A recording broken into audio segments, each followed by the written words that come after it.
Hatagan sa Kapitolyo og tig 5 ngadto sa 10 milyones pesos nga tabang pinansyal ang mga kalungsuran nga hilabihang naigo sa bagyong Odette. Ang pondo magikan sa kagamhanan sa lalawigan sa Subo. Gipatawag ni Gobernador Gwen Garcia ang tanang mga mayor sa mga local government units dinhi sa probinsya kaniadtong Disyembre 22 aron ipahibaw ang sitwasyon sa probinsya ug sa mga relief efforts nga gibuhat.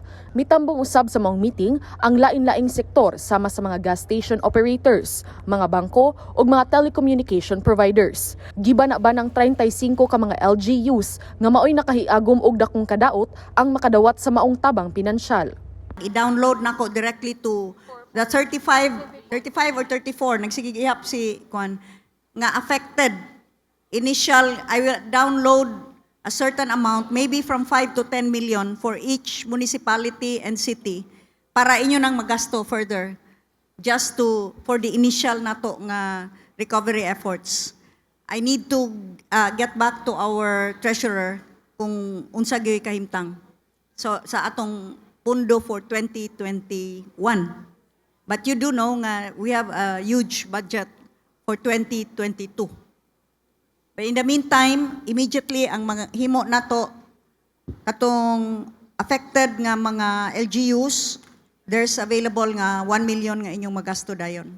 Nagsugod na usab ang Kapitolyo sa pag-apod-apod og relief goods sama sa bugas, mga dilata, hygiene kits, tubig, water pumps ug mga hose. Gipadayag sa mga mayores nga dakong hagit gayud nila ang pagkuha og krudo alang sa mga generator. Gipangitaan na usab og solusyon sa mga opisyales sa Kapitolyo nga gipanguluhan ni Gobernador Garcia ang problema nga dala sa bagyong Odette sama sa pagpalit og gasolina ug diesel ug sa kalit nga pagsaka sa presyo niini.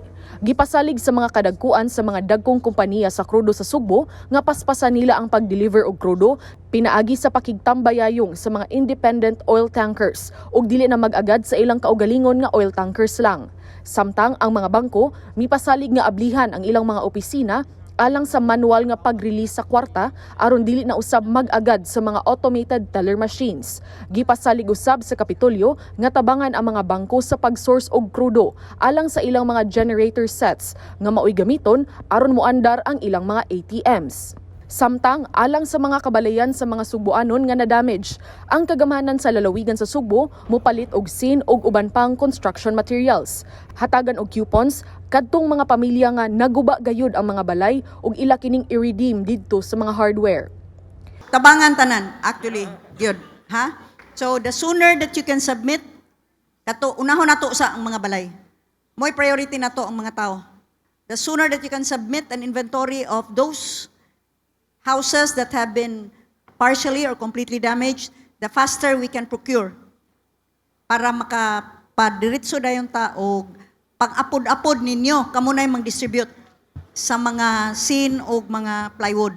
Gipasalig usab ni Gobernador Garcia nga gahinan og mas dakong kantidad sa tuig 2022 ang rehabilitation o pagpaayo sa mga pampublikong edipisyo nga naguba.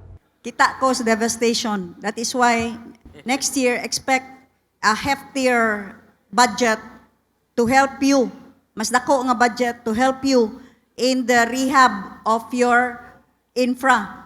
We need to get a clear inventory para maklaro na to og tabang. Rest assured, wa ni pili ha, tabangan tanan. Paula Mendoza, Balita sa Subo.